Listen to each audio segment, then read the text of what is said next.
Hi everyone, we're going to get started. On behalf of the program in Ethics, Politics and Economics, I'm delighted to welcome you to our annual Robert H. Litowitz Lecture in Ethics and Social Policy. And before I introduce our speaker for today, I want to tell you just a little bit about Robert Litowitz, whose generosity made this lecture series possible. He was trained in law, but then came to Yale Divinity School to devote his energy to thinking about the appropriate ethical underpinnings of social policy. Tragically, he was diagnosed with cancer in 1989 while a student here, and upon hearing the news, he established a charitable trust to support interdisciplinary research, teaching, and scholarship in ethics and social policy. This lecture series is a fruit of his vision and his generous spirit. We are honored today to have with us his sister, Lori Litowitz, who is an international artist who lives in Mexico. Lori, welcome. I am also delighted to welcome today this year's Litowitz lecturer, Professor Anne Phillips. Professor Phillips is an emeritus professor in the Department of Government at LSE, where she held positions of Graham Wallace Professor of Political Science, Professor of Gender Theory, and Director of Gender Studies. She was elected a Fellow of the British Academy in 2003 and a Fellow of the Academy of Social Sciences in 2013. She holds honorary degrees from the Universities of Aalborg and Bristol, and in 2016 she received the Sir Isaiah Berlin Award for Lifetime Contributions to Political Science. Professor Phillips' scholarly contributions have shaped debates about democracy and representation, equality, and feminism, and her latest book, Unconditional Equals, was published by Princeton University Press in 2021. Professor Phillips is today speaking to us about why we should worry both about poverty and inequality. Professor Phillips, welcome. So just in terms of logistics, Professor Phillips is going to talk for about 40 minutes, and then we're going to open the room for questions. Welcome. The floor is yours. Thank you very much.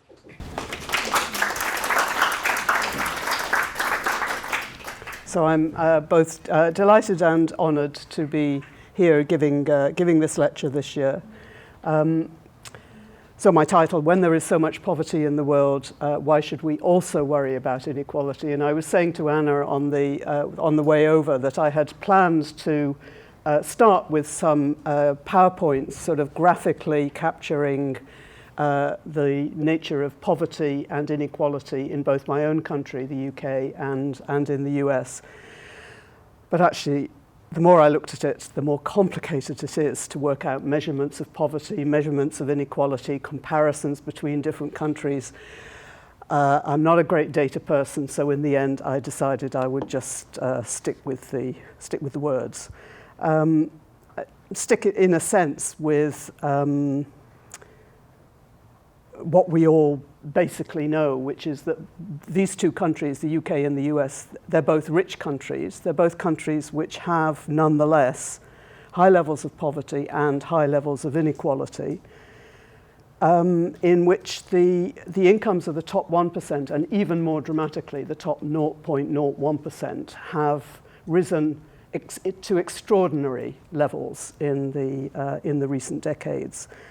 Poverty in the UK is actually pretty bad at the moment. I mean, it's increased over recent decades. I think this may be, again, I realized I couldn't work out exactly what the comparator there was with the US.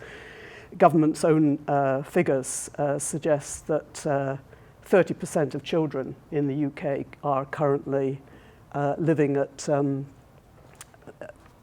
level of, in relative poverty, that is, below 60% of the median income, and the median income is not very high. 25% living in what is defined as absolute poverty, which is the median income as it was in 2010, which actually wasn't so different from what it is now. Poverty is not new, inequality is not new, but there is an extraordinary concentration of wealth not just here, but in the global economy as a whole, where, the wealth of the 10 richest individuals is now said to be equivalent to that of 40% of the world's population. So these are clearly things we should worry about. But should we worry most about the poverty or the inequality? And that's really the kind of the focus of what I want to talk about today. I mean, given the scale of the poverty, not just domestically, which is where I started, but worldwide, I think many would say it's either inappropriate or just fantastical to also worry about the inequality. The priority, they would say, must surely be the alleviation of poverty. And indeed, if societies could once guarantee that everyone had enough, that no one fell below the poverty line, then, who cares about the remaining inequalities? And if, moreover, if we were to define that level of enough, that level of sufficiency, as including access to decently maintained accommodation, sufficient resources to feed and clothe one's children, so not from food banks or sort of charity shops, but good quality food and clothing, access to necessary health care, and enough additional resources to enable one to share in at least some of the kind of leisure activities available in one's society. Well, if we had that, we'd clearly be living in a very different world. So it's entirely understandable that even those on the progressive left might see eliminating inequality as either impossible or unnecessary. In his classic case for what he called sufficientarianism over egalitarianism, Harry Frankfurt, not himself particularly on the progressive left, argued that caring about other people having more than you when you have enough to live a decent life is something that actually distracts you from really thinking about what matters to you, and encourages you to give in to envy. So as he says in this book, the mistaken belief that economic inequality is important in itself influences people to take too seriously, as though it were a matter of great moral concern, a question that is inherently rather insignificant and not directly to the point, namely how their economic status compares with the economic status of others. In this way, he says, the doctrine of equality contributes to the moral disorientation and shallowness of our time. And then he goes on to say, economic equality is not as such of particular moral importance. With respect to the distribution of economic assets, what is important from the point of view of morality is not that everyone should have the same, but that each of us should have enough. If everyone had enough, it would be of no moral consequence whether some had more than others. So that's Frankfurt. But I mean, Elizabeth Anderson, who clearly is an advocate of equality, also argues for a kind of sufficientarianism as regards the distribution of material resources. So she sees a more equitable distribution of resources as important. She's very clear on that. But she stresses that it's important as a way of ensuring the equality in standing, the kind of the equality in social relations that is her current preoccupation. So as the quote I've put up says, she thinks certain patterns in the distribution of goods may be instrumental to that, may follow from them, may even be constitutive of them. But if you're a democratic egalitarian, you're fundamentally concerned with the relationships within which goods are distributed, not only with the distribution of goods themselves. So democratic equality is clearly sensitive to the need to integrate the demands of distribution with the demands of recognition. Goods must be distributed according to principles and processes that express respect for all. People must not be required to grovel or demean themselves before others as a condition of laying claims to a share of their to their share of goods. The basis for people's claims to distributed goods is that they are equals, not inferiors to others. So she sees an important connection, but as she puts it, once all citizens enjoy a decent set of freedoms, sufficient for functioning as an equal in society, income inequalities beyond that point do not seem so troubling in themselves. So, there's a level, and I think her level is considerably more substantial than the level that Harry Frankfurt necessarily had in mind. But again, it's an argument, once you've got that level, income inequalities beyond that point really don't seem particularly morally troubling.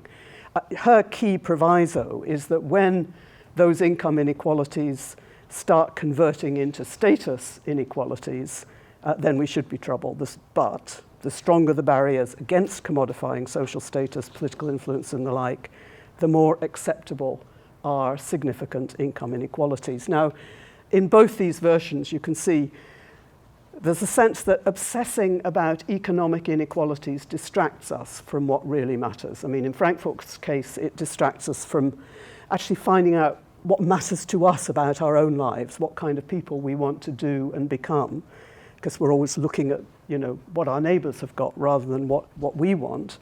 And in Anderson's version, it distracts us from ensuring that we can all function as equals in our society without any of that bowing or scraping or assumptions of superiority. One could add to this a further argument, which is that, as measured in the proportions of world income enjoyed by different regional blocs, inequality has quite significantly narrowed over recent decades. So maybe it's just a kind of Western centrism to be particularly preoccupied with the stories we hear about rising inequality in the UK, the US, other parts of the West. So this is a quote from a recent, quite influential paper by Shekhar Iyer, in which he argues that he makes a defense of market liberalization and a critique of what he sees as the West centrism of many discussions of poverty and inequality. And he notes that, 50 years ago, the US and Western Europe accounted for half the world's income, took half the world's income, produced half the world's income, and now their share is less than a third. So the growth in particular of the Indian and the Chinese economies has taken more than a billion people out of absolute poverty and has raised overall incomes even at the same time as increasing internal inequality. So what he says here from a global perspective, the dominant public discourse about liberalism's malign impact on economic inequality is alarmingly blinkered. The sharp rise of within-country inequality in rich countries needs urgent remedy, but this applies to a set of countries that constitutes only about 1/5 of the global population. The swift and broadly shared rise in affluence of the two late liberalizers, India and China, which together comprise about twice the population of the West, is far more important quantitatively. Inequality is rising only if one consciously restricts attention to the domestic economic distribution of advanced economies, placing zero weight on other individuals outside those economies. Now, he doesn't present this as a reason for ignoring inequality, but he does represent it as it's a kind of an antidote to what he too, but for different reasons, sees as an excessive preoccupation with within-country inequality, which of course has also increased immensely in those late liberalizers in China and India. Now, one could turn his argument around and say that since absolute poverty is declining, while economic inequality is rising sharply, as I say, including in India and China, that actually this provides a strong case for focusing on the inequality rather than or instead of so sort of in such a determined way on the poverty. But then you have the further problem that people come up with. So as you can see, I'm starting my lecture with all the reasons why you might focus just on the poverty rather than the inequality. The very concentration of wealth in today's global economies, I think for many people engenders a sense of helplessness.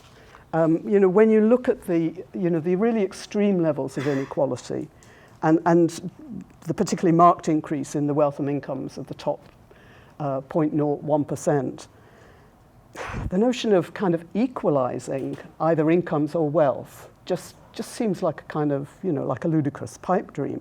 So 30 years ago, might have seemed rather modest to suggest that top incomes should be limited to a maximum of maybe 10 times, maybe 15 times the bottom income. I recall, though I possibly misrecall, political theorist David Miller arguing for this, though I can't actually now recall the occasion where he said it or whether he was referring to incomes alone or to wealth. But what I do recall was thinking that proposal really lacked ambition, right? To just think all you were aiming at was to kind of, reduce the multiple between top incomes and bottom incomes to 10 times, 15 times. But when we consider nowadays the really extraordinary gap between top and bottom incomes and the extreme concentration of personal wealth in the global economy, I mean, it's hard to imagine the political circumstances in which one could argue for or hope to achieve that kind of redistribution. So just a reference to a recent book by Ingrid Robbins, which does try to make this case against extreme wealth. So she makes an ethical case, and she argues that an upper limit should be set to top income. She argues against wealth inequalities, but actually much of the focus of her policy recommendations is on income inequality. And she suggests for her own country, the Netherlands, aiming for a society in which no one has more than 10 million euros, with that upper limit regulated by the state via wage regulation and taxation. And she suggests an even more stringent ethical limit, which would be a voluntary moral code in which no one person's wealth would exceed 1 million. Now, her arguments aroused a lot of interest when the book was published, but I have to say I have yet to find, even among those most sympathetic to the ethical case, anyone who thinks that it is in the least bit realistic. So in this context, I think the focus of much previous egalitarian thought on what exactly constitutes equality, equality of what, that kind of focus can seem pretty much beside the point. I mean, I'm thinking of theorists like Ronald Dworkin, Jerry Cohen, Richard Arneson, John Romer, people whose work dominated egalitarian political theory in the 70s, 80s, and 90s. And I think the problem with their work is not just what Elizabeth Anderson so notably argued, which is that in focusing on where to draw the line between the unacceptable inequalities that arise from brute luck and the possibly defensible inequalities that arise from our own hard effort, that in trying to draw that line, they simply drew a different line between the deserving and undeserving poor, and they failed to engage with the gender or racial inequalities that actually drive many egalitarian movements. But I think the further point is that in trying to disentangle, through often mind-blowing hypotheticals, whether the goal of egalitarianism should be equalizing resources, equalizing welfare, equalizing capabilities, equalizing whatever, they seem to overlook the fact that none of these appeared even remotely within our power. So, to sum up that first part, I mean, for all the above reasons, I don't underestimate the pull of a certain kind of sufficientarianism, but I want nonetheless to argue against the slide towards focusing only on the evils of poverty. For while I think eliminating poverty, of course, is in many ways has to be a priority, concentrating on this alone is a serious mistake. So the first reason I want to kind of focus on, and this I suppose I'm drawing particularly on some of the argument that I make in my most recent book, Unconditional Equals. Focusing only on the poverty encourages what I see as the delusion, particularly characteristic of Euro-American thinking, that we already do have and have had for decades and centuries, equality in our fundamental status. If you think that, then inequality seems to be a matter only of material inequality, and we can regard that as possibly a luxury if we've got our equality in our fundamental status. And I think we do. We tell a story about ourselves in which ideas of all humans being born equal supposedly form the basis of our societies and our democracies. We note how these ideas were increasingly articulated from the 17th century onwards, how they were explicitly affirmed in the American Declaration of Independence and the French Declaration of the Rights of Man and the Citizen.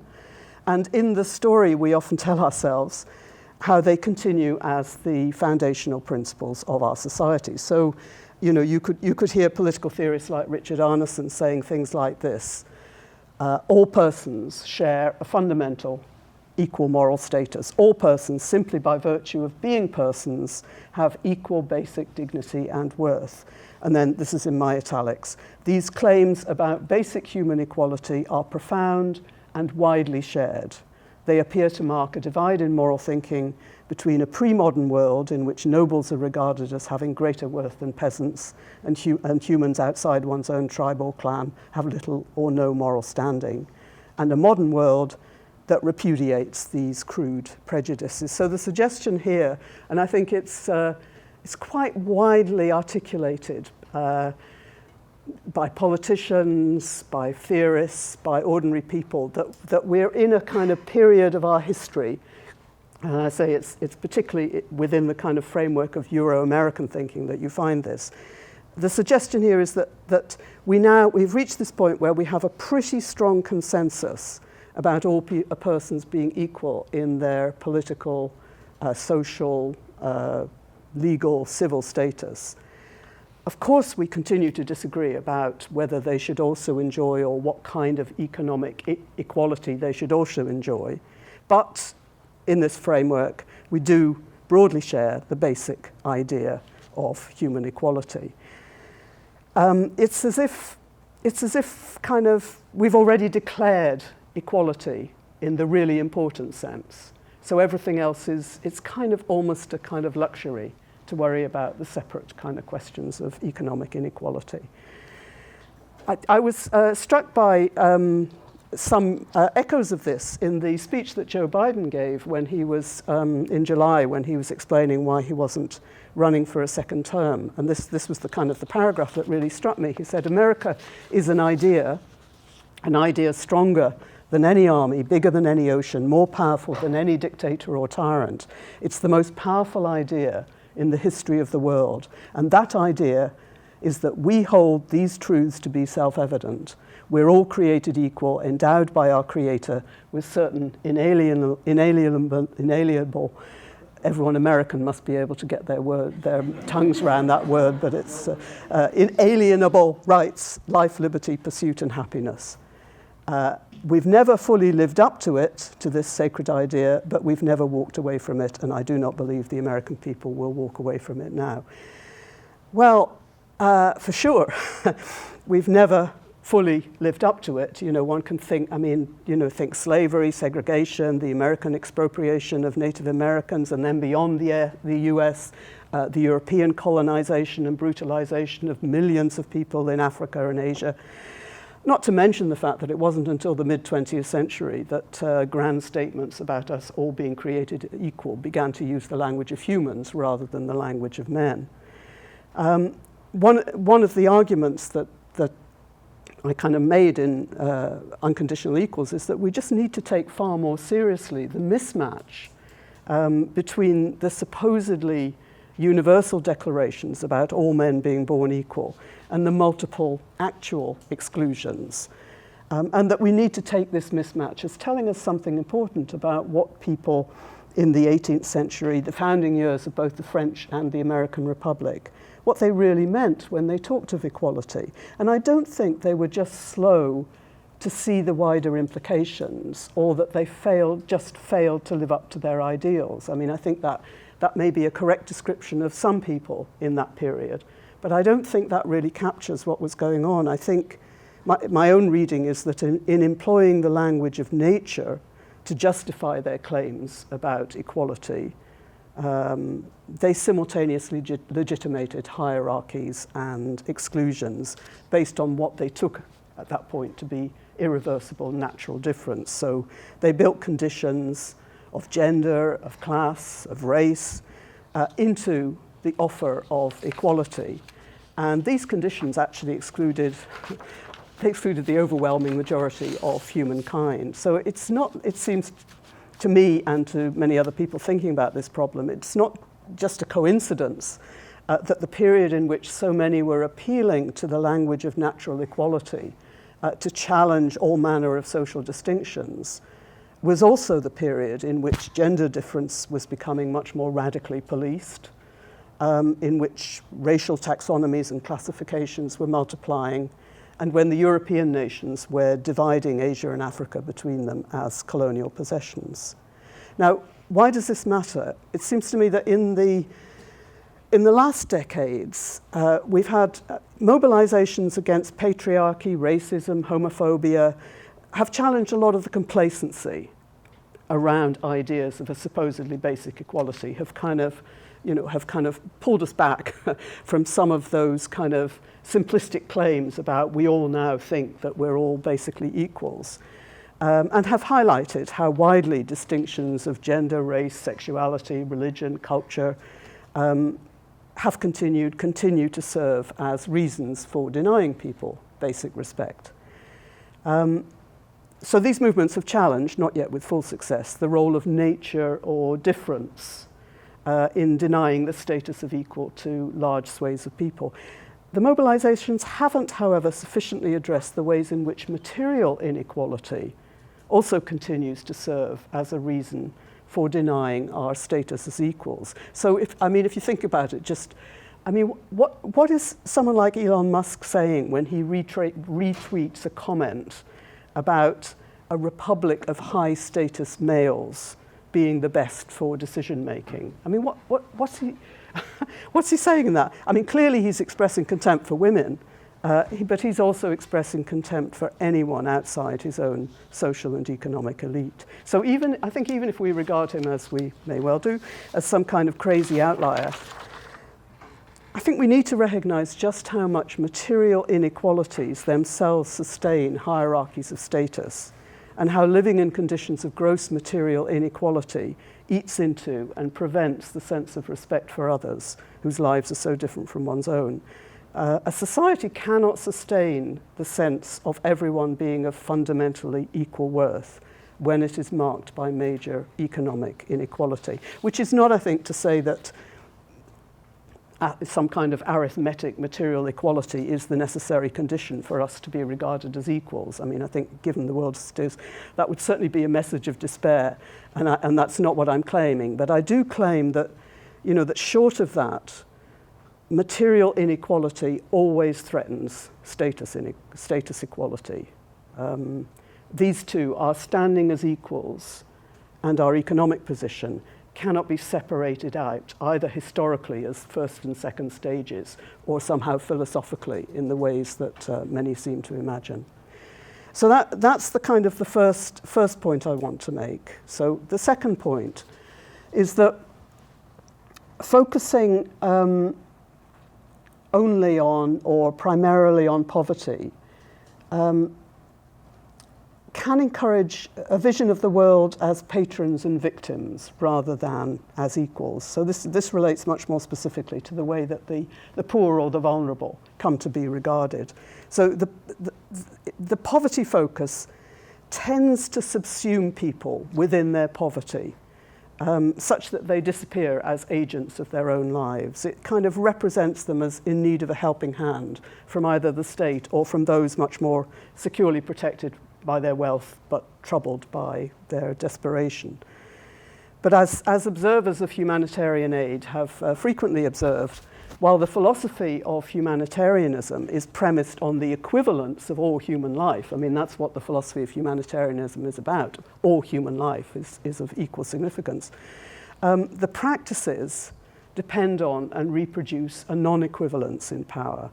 And I think it's one of the challenges of poverty alleviation programs, and Anna will know far more about this than I do, to get beyond this way of positioning the poor, to engage with people as agents, not victims, to listen to their own ideas about how to improve their conditions rather than acting out a benevolent humanitarianism.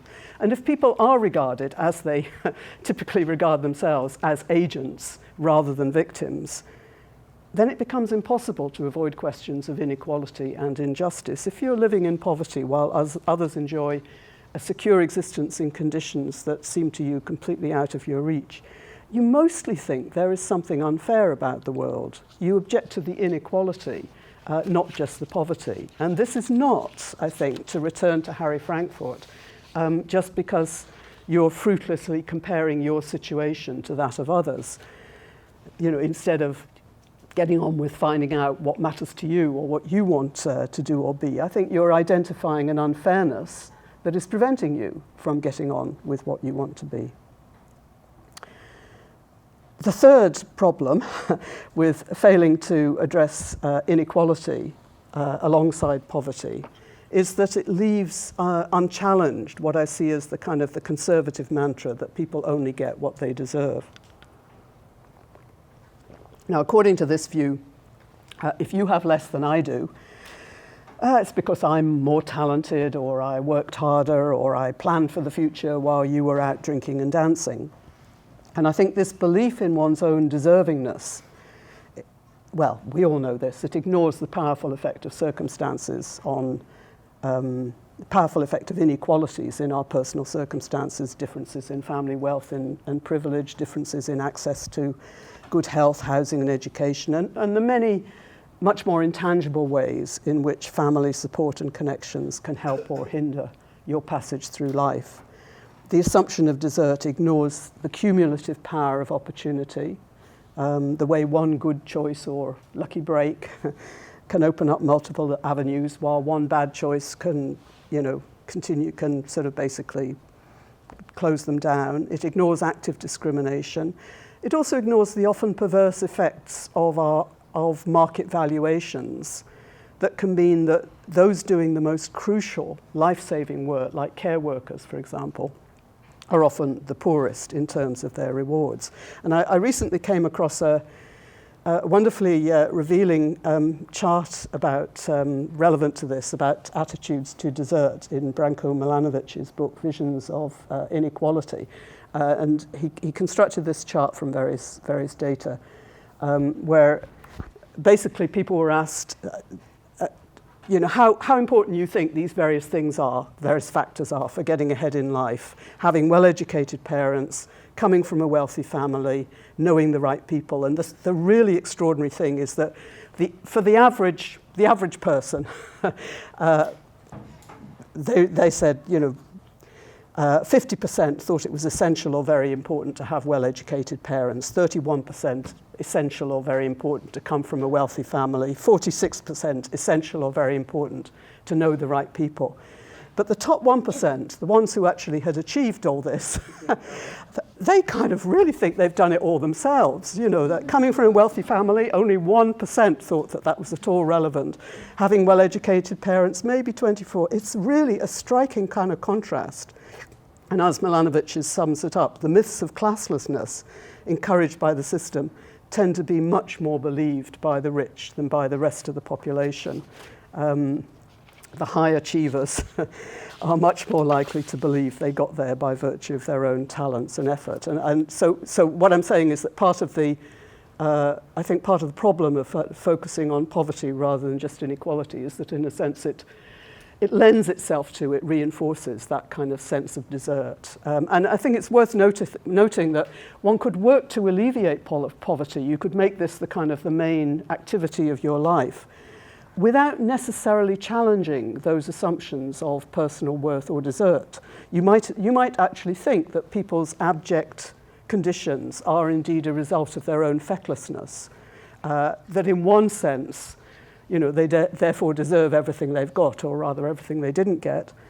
But you might still think that it's just not good for society that anyone should be living in conditions like this, that it's kind of damaging, for the overall social ethos to have people begging in the streets, or just that too much poverty generates crime. So the fact that you think that poverty should be addressed doesn't of itself require or translate into any particular critique of the assumptions about personal worth and whether people got where they were by their own hard efforts.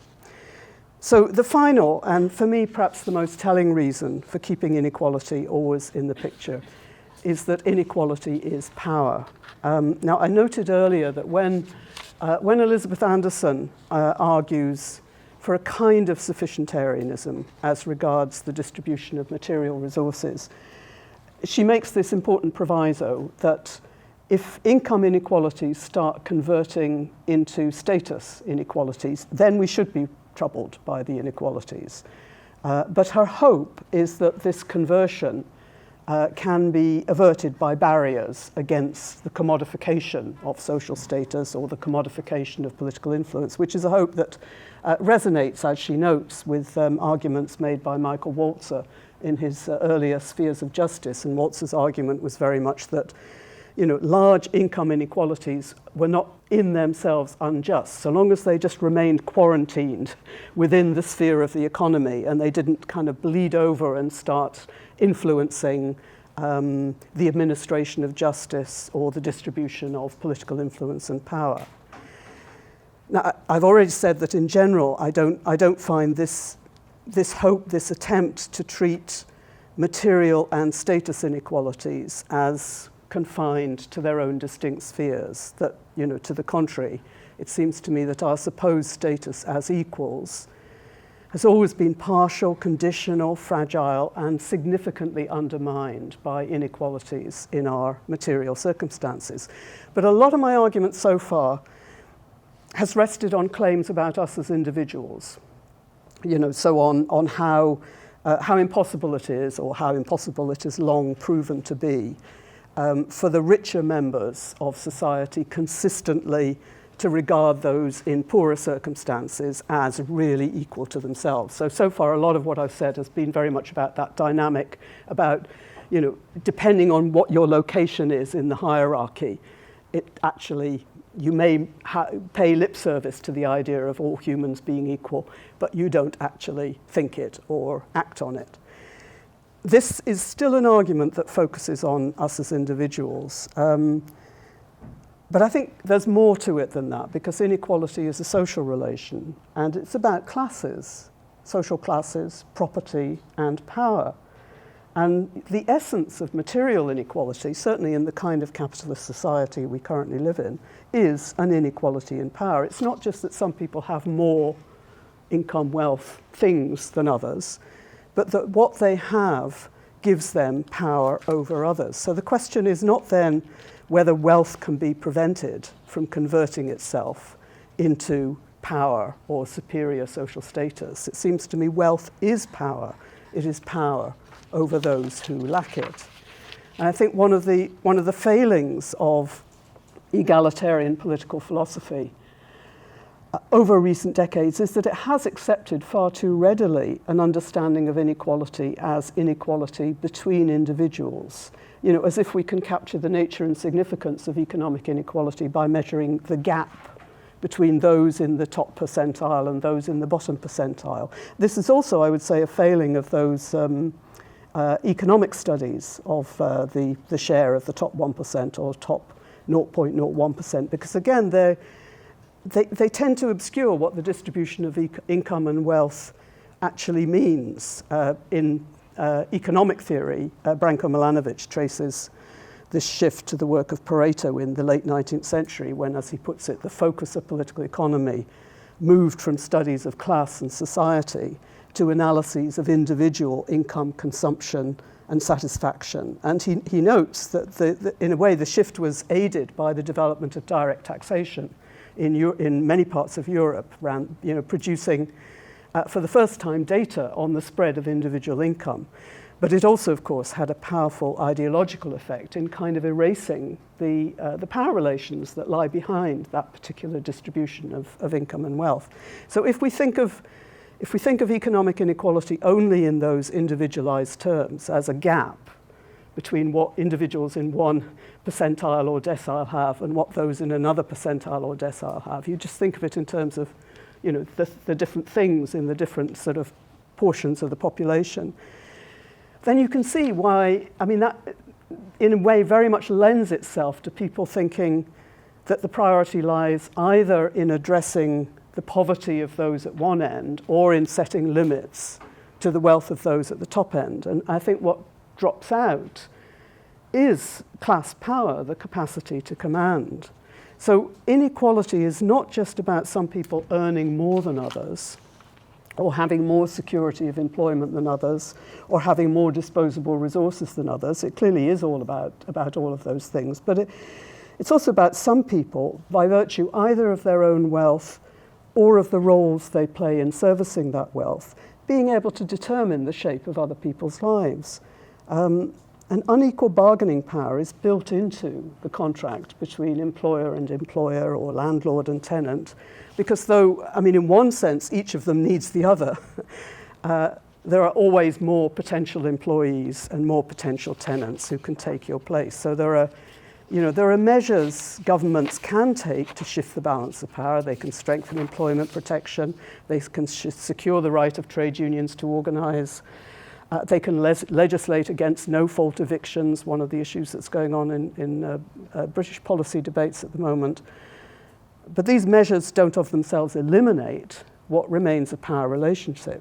And I think this, in essence, is why I personally find the language of enough or sufficient so misleading. It kind of encourages us to imagine a level at which the remaining inequalities no longer retain their potential for oppression or exploitation. But, within market societies in which some employ and some are employed, actually there is no such level. We'd be better advised to think of ourselves as in a state of permanent vigilance against the future deployment of inequalities to oppressive ends. And this is, to come back to Elizabeth Anderson, this is in some ways very close to what she argues. She makes, in her book on private government, How Employers Rule Our Lives and Why We Don't Talk About It, she makes a kind of a forceful critique of company power and explores various measures for constraining that power. But when she nonetheless describes democratic equality as requiring, quote, that everyone have effective access to enough resources to avoid being oppressed by others, I just want to break in and say that there is no such level at which resources have become enough to avoid that. So just to conclude, I recognize that one implication of what I'm arguing here, particularly what I'm arguing in this kind of final point, is that we cannot then hope to eliminate inequality in its entirety if it's part and parcel of how capitalism operates. Then we are, in that sense, stuck with it.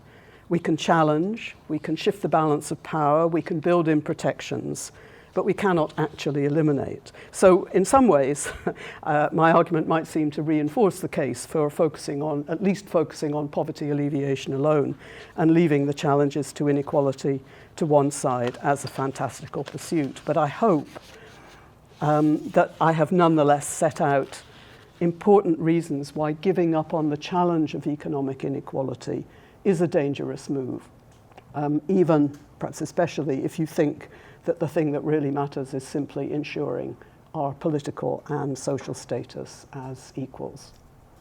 Thank you.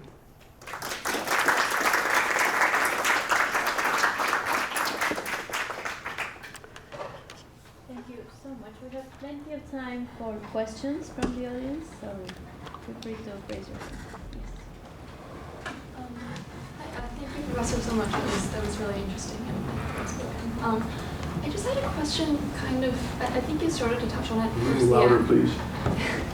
I think you started to touch on it towards the end. Kind of responding to your last point in the ways that inequality is power.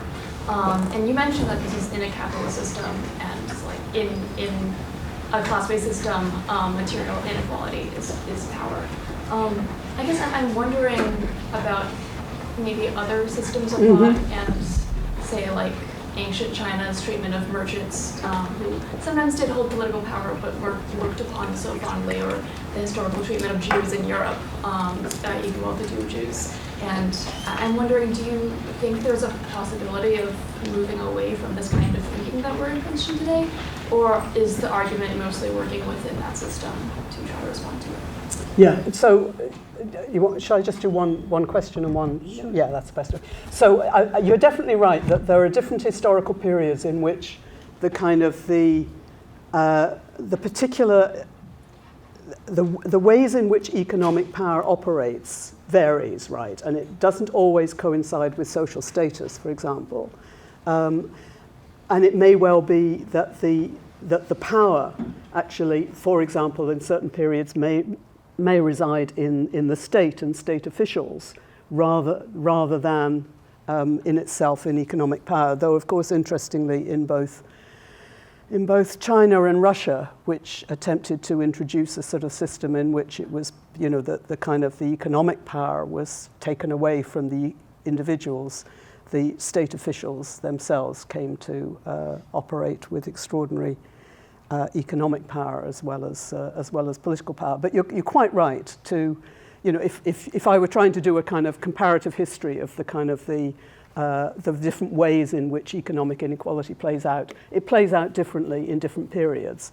But I don't think the implication of that is that the arguments about inequality are only relevant to the current capitalist society, but it does mean that the particular ways in which it plays out and how one might think about challenging it are likely to vary. Yeah.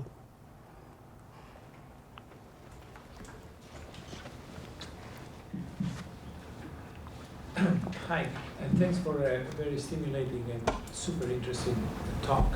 So I don't know whether there are other economists, but I'm a card-carrying economist here. That's why I didn't do my PowerPoints about the distribution of poverty and inequality. And by the way, I'm teaching an undergraduate seminar on inequality and social mobility. So I've been thinking about these issues for some time. And I know some of the, Elizabeth Anderson, I read it and I found it extremely interesting. My personal view, I keep changing my mind about how much do I agree and disagree with what you said. I think at this point, at the end of the talk, I was 70% agree and 30% disagree. A more nuanced view is that I would probably change the accent. Maybe you should speak with an Italian accent. Yeah. But certain things that I completely agree with the fact that the big trouble in the current society is how Western societies is how badly the bottom of the income distribution is doing in the UK, in the US. And but I also think that it's not necessarily exclusively an issue of income or material resources available to these people, although those are important as well. But it's also much more the relational inequality that Elizabeth Anderson talks about. The fact of not feeling a sense of belonging to as a dignified members of a society, which, by the way, as she points out, goes back to Adam Smith and the white linen shirt that people should have a right to.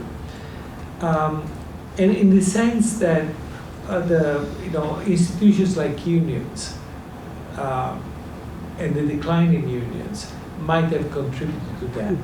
On the other hand, I don't think that this obsession that people have to the top 1%. I think we should worry much more what happened to the bottom. This doesn't say that what happens to the top is ineffective, but exactly for the power arguments. And in extreme inequality in wealth, I don't think necessarily means an inequality in power. If you look at the wealth inequality in Sweden and the US, it's higher in Sweden. And yet the way that society works is very different. It might change now, but it's very different from this society. Analogously, your third bullet point there on the conservativeness, I don't, capitalism is not perfect. There are lots of imperfections. market power, which brings to inefficiencies, not just unfairness, but inefficiencies. But we cannot deny the importance of economic incentives. So I think maybe a little bit more nuanced view of what are the causes of the top 1% going around. And that's become more and more complicated with new technology, the emptying out of the middle of the income distribution and increasing on the two extremes. Those are the real, but it's not inequality per se, but are the causes that lead to that distribution. Thank you. Okay, so there are lots of things in that. So two things. One is, I think, this is me trying to edge you up from 70% to 80%. One thing is when you talk about the, for those at the bottom, right, the problem is not just, it is of course lack of resources, but it's not just lack of resources. It seems to me that is actually further weight to my own argument that you can't separate out in the way people want to do the significance of the status inequalities in which people experience themselves as disrespected, not having a stake in their society, all the ways in which that kind of affects your the way your life pattern develops from the kind of income level that you have. I mean, I think part of what you're saying there, it seems to me, is very compatible with what I'm saying, though you're partly putting the causal connection the other way around, but it's a similar kind of argument about the inextricability of those. The other point about whether the correlation between levels of wealth inequality, levels of concentration of wealth, and the nature of power, I think also connects with one of the points that I was trying to make at the end, which is that one needs to be able to sort of see beyond thinking about the kind of, in a sense, the distribution between individuals and how much individuals have as the kind of, in a sense, the way we think about economic inequality.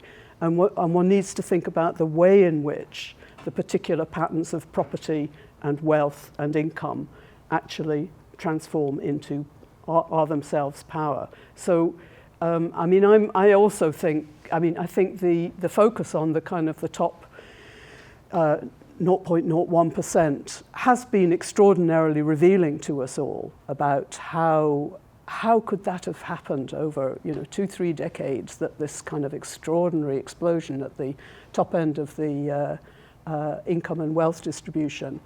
So it has been really important work that people have done in revealing that. But as I was trying to say towards the end, in a way it's misleading because it's that of itself isn't what captures the power relation. So I think you could go up to 80%. Thank you for your fine talk. Actually taught a class called Equality and its Critics this past spring, so this is a directly relevant subject. I may steal some citations from this presentation to actually teach a class. But two things in class we consistently discuss it, according to your reactions about one, to your last point here, inequality is power. We discussed in that class also that equality can be power as well, and not necessarily the good times of power, insofar as it does lead to the centralization of power and resources that can create new hierarchies. And so I'm wondering whether it's possible in your judgment to promote equality through the concentration of power that does not create these new hierarchies that could be even more counterproductive than hierarchies under unequal social economic systems. And then two, we also discussed simply, what if people don't want to be equal in the sense how you described it here? Is it still necessary, is it morally justifiable to try to promote that concept of equality if people do want to be distinctive in various ways? Don't you think you're there kind of equating equality with sameness? I mean, I think the fact that people don't want all to be the same, clearly people don't want all to be the same, but that seems to me very separate from the question of whether we want to be regarded as inferior. You don't want to be inferior to somebody else, you don't want to be the same as somebody else, but you don't want to be their inferior. and particularly you don't want to be their inferior in terms of your standing within society. That's very much the kind of argument that Elizabeth Anderson would make, and I would very much agree with her on that. So I do think that through history, people have had very different ideas of what equality is, and people haven't always kind of thought that equality was important, clearly. But there's never been a period in history in which people haven't challenged inequality, in which there haven't been people challenging what they perceive as inequalities in their society. I think people find it very hard to be treated as lesser than others. Sometimes they accept it because they see no alternative. So that's just on your final point. But I don't think wanting to be regarded as an equal is at all equivalent to wanting to become the same as everyone else. So I think that's an important distinction. And I think, if I'm right, that your first point about how if creating equality actually if the only way to create equality is to, in a sense, take power and wealth from individuals and concentrate it, say, in a government or in a state, doesn't that just generate new kinds of inequality? And absolutely, we know that. I mean, the sad history of both China and Russia are very good illustrations of that, it seems to me. So yeah, it's not just where the money goes in the sense of sort of private ownership. There are also forms of state ownership. But I think that's that's not the kind of some kind of inevitability that any kind of policies that attempt to reduce levels of inequality are going to produce that. But certainly we've got lots of historical evidence of there being problems in some of the solutions that people have pursued that have turned out to backfired in quite spectacular ways.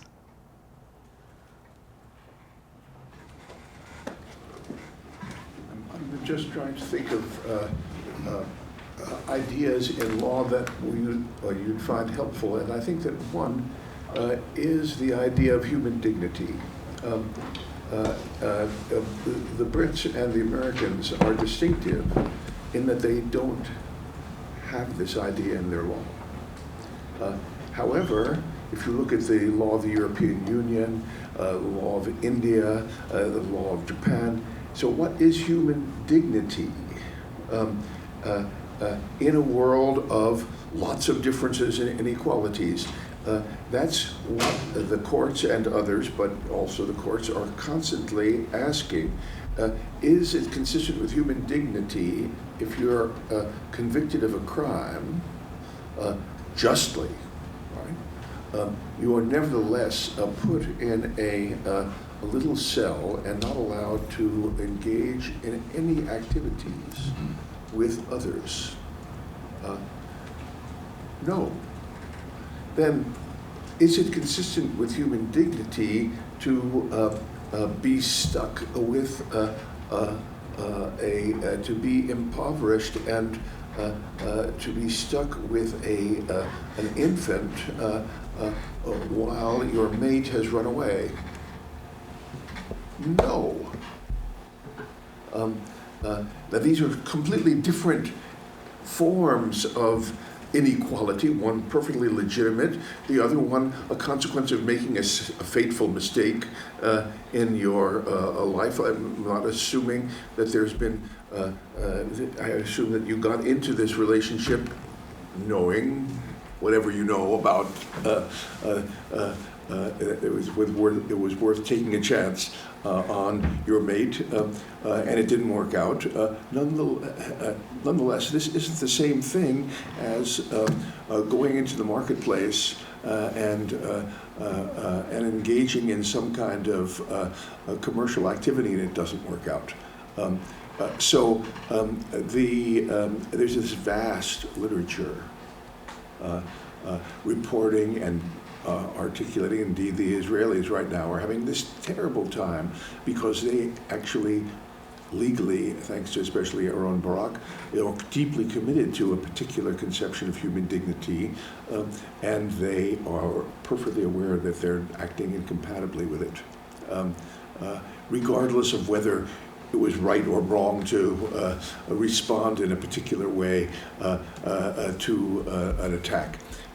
So I think that would be, and it just happens that in both Britain and the United States, we don't have this concept in the law, and you, of course, are, like it or not, like me, an Anglo person. Anyway, this is just helpful. I don't. So just a couple of comments on that. I mean, I think the language of dignity has been used in all kinds of productive ways, in a legal context, in a medical context, in as regards treatment of people in prisons and so on. I don't like it, and I think the reason I don't like it, I think I have two reasons for not liking it. One is there's a whole tradition of dignity despite. So this is particularly associated with the Catholic Church, I think, which is that kind of you have your dignity. You know, you might be living in the most appalling circumstances, but what matters is that you have your dignity. There's a kind of way in which you can have your dignity without it having very many significant implications. But more importantly, just it's been very much part of the ways in which political philosophers have tried to answer the question of why should we be regarded as equals, and have tried to attach it to this notion that human beings have this, share this kind of fundamental characteristic of human dignity. And it seems to me that the arguments, either the dignity in that context is simply another way of saying that we need to be respected as equals. All I'm saying is that first of all, that this is a self-consciously modern idea that emerges after the Second World War, anti-church, and also, I'm not talking about philosophers. I'm talking about this whole other language of power, which actually is being deployed in the world, and with a self-conscious understanding of philosophical foundations, but not the same as whether Rawls or Habermas are correct or not. Yeah. Okay, that's the helpful part. Sorry, I'm aware of the time, and I want to give a chance to students to ask a few questions. So, students, if you have a question. Hi, thank you so much for the lecture. I wonder if there's also increasingly an kind of overlooked and fairly recent connection between inequality and poverty, in that in the U.S. and places with extremely high levels of inequality, such as like California, the wealthy increasingly use their power to prevent policies such as housing, affordable housing, or transit systems that would help the poor, bring them closer to jobs, pay lower rents. Is this something we should kind of factor into our analysis to promote, caring both about inequality and poverty? Yes, so that's a kind of like a way in which inequality is power, not just in the direct sense of employers having power over employees, landlords having power over tenants, but the way in which, in that context, one can exercise a particular kind of environmental power, a particular power in relation to policies about zoning and so on, or transport, where transport is developed and where it isn't. All of these ways are also contribute to reinforcing patterns of both inequality and poverty. So I think there's a kind of I suppose I've kind of focused more on some, I suppose, more general kind of theoretical arguments about why I think trying to think of poverty and inequality as separate, as having a separate existence, is a problem. But if you actually then get down into the detailed investigation, those would be also the kinds of examples that one would want to look at. Other students?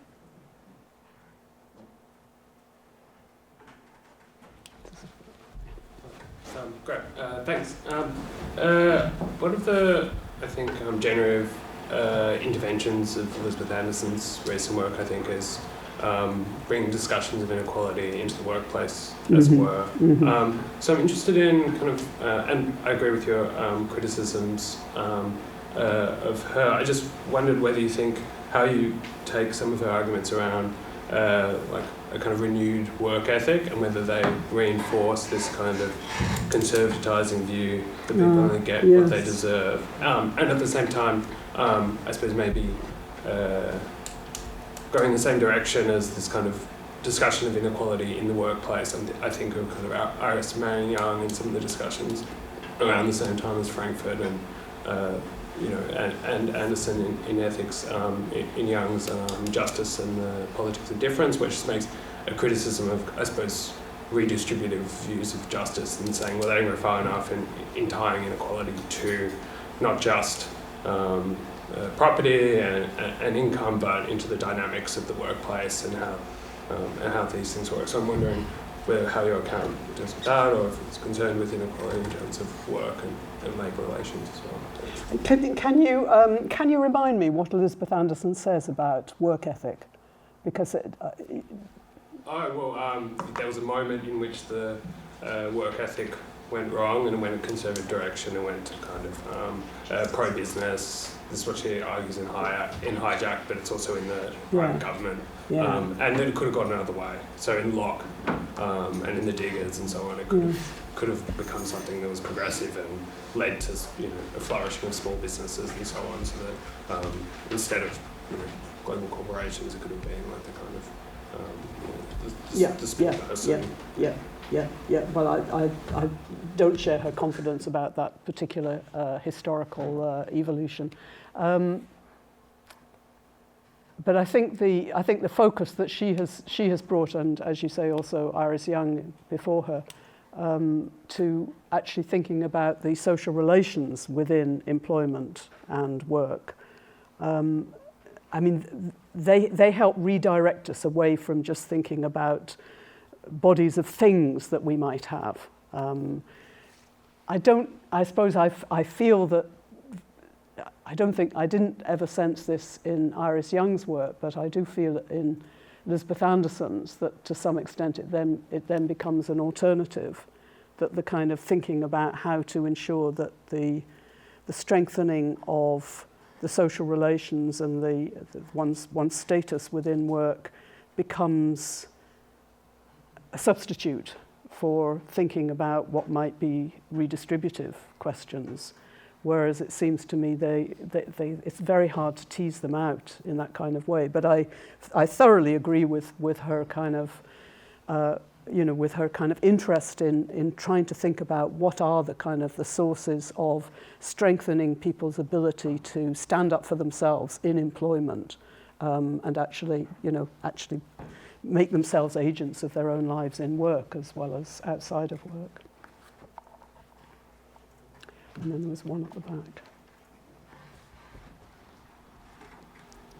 Thank you, Professor. I just have a question on, you were saying how this is more of a discussion of the theoretical side of inequality, in the sense that inequality is power. And I was wondering, especially going back to a quote on Elizabeth Emerson about the commodification of inequality, if there is an issue with our value system in allowing that inequality to be commodified, in the sense that even the poor and the unequal are kind of like consenting to the value system where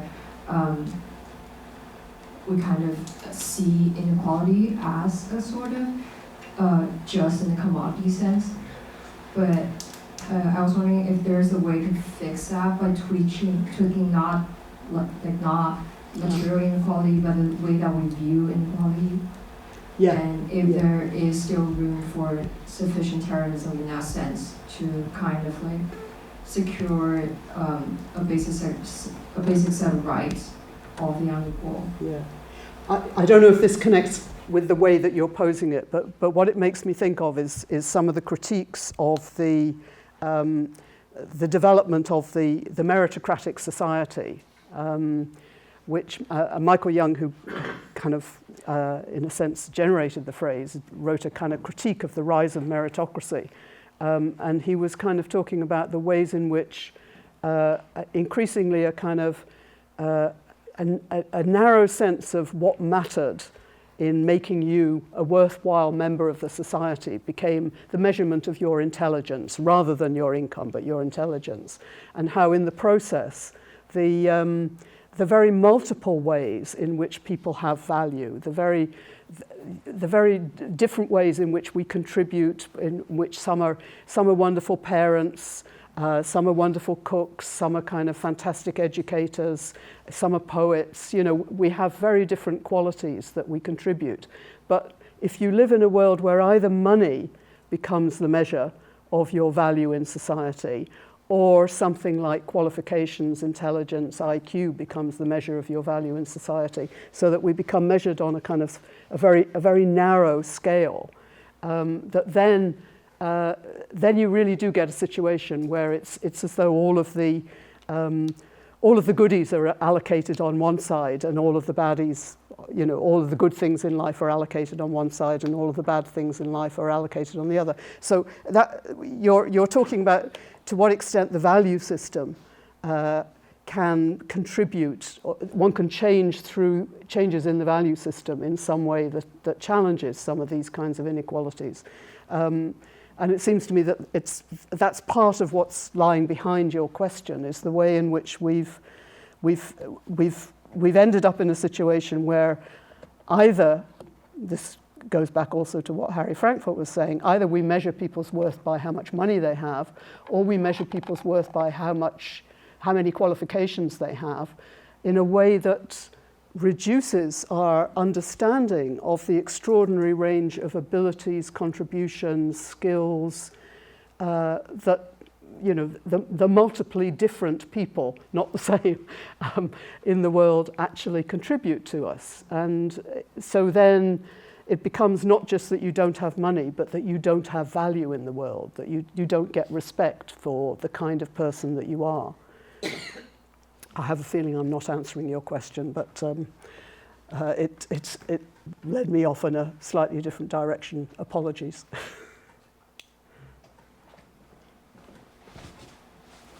Thank you so much. I guess I have a question coming from the political science perspective to this, and I wonder what are the implications of your argument for how we should be thinking about representative democracy? Mm-hmm. And so in the sense that inequality is power, and in a representative democracy, politicians need money to run campaigns and win elections.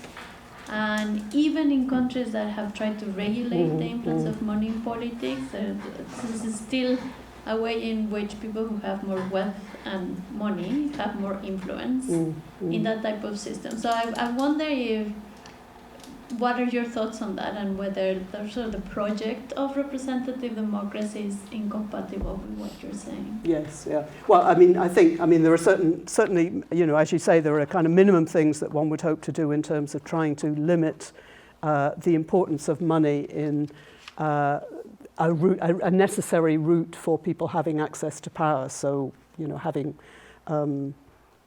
state funding of political parties seems to me important. But I also think that a lot of it is to do with a kind of devolution of power. I think that we need much less centralism in terms of the kind of the way in which, I mean, there's always a tension in thinking about democracy between the kind of the way in which localism can encourage particularisms, can encourage people to a kind of you know, refusing developments in their area because, you know, they just want to hold on to what's nice about their own area. There's a tension between that and the kind of the importance of opening up access to power to a wider range of people, which I think has to involve significant elements of devolution of power to localities. So quite not necessarily tiny localities, because I think tiny localities do lend themselves to a kind of internalized parochialism, as the name suggests. but I mean, my own country, power has become overly centralized, and there have been attempts in recent years to try and move away from that, at least to return some power to cities at any rate, but power without resources. So it's not been actually as yet really seriously tested. So I do think a combination of kind of constraints on the extent to which access to money can be a crucial route to any kind of political influence. Hard to see how you can completely eliminate that, so it's a good argument for further reducing economic inequalities because of the limit of kind of setting the kind of barriers to conversion that people like Michael Walzer and Elizabeth Anderson have talked about. But also, I do actually think that we need greater decentralization of political decision making. We have time for maybe one more brief question.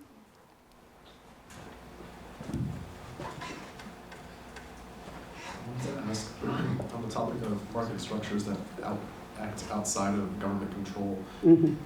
When we're looking at combating inequality and operating with mechanisms that would solve that, would those mechanisms be able to operate in a country that has a lower state capacity? And if not, how much of our freedoms would we have to give up to ensure that we can have more equality in society? So what kind of freedoms do we have to give up to? Oh, freedoms to become rich, freedoms to... Yeah, right, yeah.